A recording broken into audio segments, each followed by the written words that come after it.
we have already predicted in the past that if yung mga people in the workforce do not upgrade themselves, do not take full accountability and responsibility of their own personal development, personal growth, and career or business growth, then they will be in grave threat by artificial intelligence.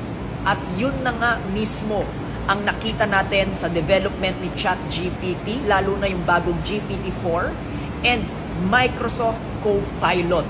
Napakarami will be at risk of getting out of the job.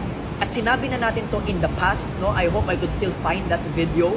And this could be a reminder for you.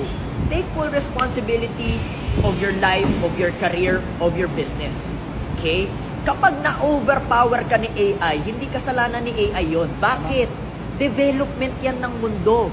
Progress yan ng mundo. And you should not be able to stop progress.